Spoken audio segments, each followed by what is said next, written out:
So, all right. So we're on Siman number 9, and we continue the laws of Tzitzis in Sif number 1. Let me read from the beginning without commentary, just read, so we have continuation. It says, how great is a commandment of Tzitzis? There is the reward for observance, and punishment for neglect are very great. Okay. This is evident from the Torah, for the Torah equates this commandment and also connects it to all the commandments of the Torah combined, as we explained yesterday. As it says in Bamidbar 15:39, and you shall see it, the Tzitzis, and you shall remember all of the commandments of HaShem and perform them. And we discussed it yesterday. Not yesterday, the last time. Seeing that the Tzitzis reminds one of the commandments, because the numerical value of the word Tzitzis alludes to 613 commandments as follows. The letters of the Tzitzis have numerical value of 600, and adds to that 8 strings. They hang down from the knot each tassel. No, second. Add to the 8 strings that hang down from the knot of each tassel. I mean, it's Tzitzis, and 5 knots tied each tassel. Each tzitzis, so it's basically 600 plus 8 plus 5, which is 613. This adds up to 613, the total number of commandments in the Torah. Because the Tzitzis are worn to remind a person of all of the commandments, therefore, every man must take care to have this talis katan. So this, we were explaining it, small talis, that he should wear on the entire day. The following is description of the ideal feature of the talis. It should be made of the wool of sheep. It should be white and large and as large as required measurement. There is a 3/4 of the amma long, and we explained, and the half of the amma wide. Some say that it must be amma long and amma wide, which is like minimum. It's not like for a normal person today, like average height person, it would be small. Those who take who make the talis katan sewn on the sides, so we said must be careful that he should open on each side by discernible majority of the length of the garment. Right? We said that, and these and the sides may not even be closed with hooks. So basically, it should be completely open. Right? That's the story. Okay, that's where we left off. So I'll continue. In addition, every person should take care to have a talis gadol with tzitzis, in which to wrap himself during the morning prayer. So I'm just for your information, I'm on page 68, right?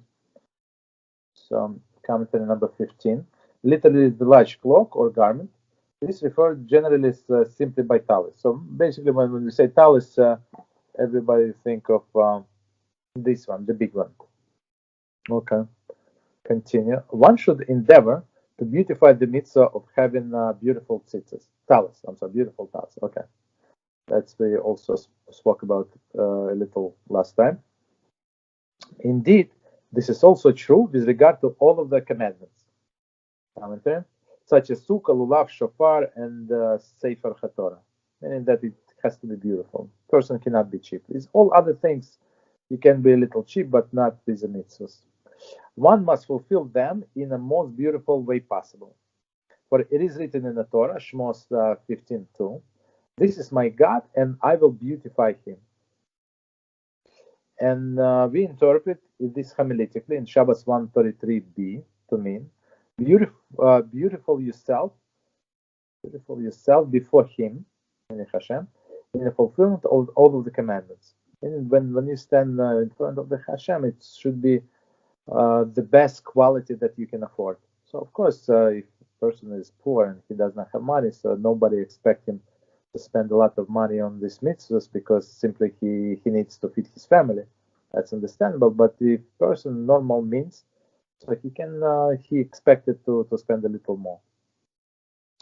Though the enhanced performance of the commandment, through the enhanced performance of the commandments, one makes himself beautiful before HaShem. So, but just another point, I think living here in New York, so it's much easier than living, I don't know, somewhere in other places in the world, to buy beautiful, like high quality things for a normal amount of money, and not be overcharged like 2 times or whatever. Okay, so that's advantage. One should be careful to buy tzitzis from a trustworthy person, so he can be sure that they are prepared with regard to the spinning and twisting of the thread explicitly for the sake of tzitzis, and in accordance with the laws of making tzitzis. The tzitzis must also be proper length. So first of all, we see that, as we said last time we spoke about a little, that the person has to have intention, right? When he makes these strings, that I'm going to make, so we're going to make a tzitzis out of it. So the person, in other words, the person cannot just buy string from the store and use it as a tzitzis, even though, of course, you would not tell the difference. And at least I would not be able to tell the difference. But tzitzis from the store, from this wool string that can be used, I don't know, for many things. So it's not kosher for our tzitzis. Okay, that's why they say Kitzur tell us that we have to be careful. Okay, so first commentary with regard to the spinning, number 17. Spinning is the proper process of twisting the fibers, the wool, and produce a thread. Okay, so basically it was pure wool, and they making thread and twisting. So it was spinning, now twisting. 18. After spinning, so after you have a thread, each thread is doubled over, then twisted together in a shnamrura. So meaning to make it stronger and thicker.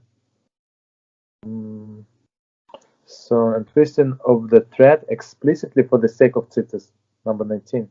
Before starting to work, the person doing the spinning and twisting must declare that he is preparing the thread specifically for the use of the mitzvah of tzitzis. Okay, that's actually a requirement. So he said, I'm doing this for the purpose of mitzvah of tzitzis. Okay.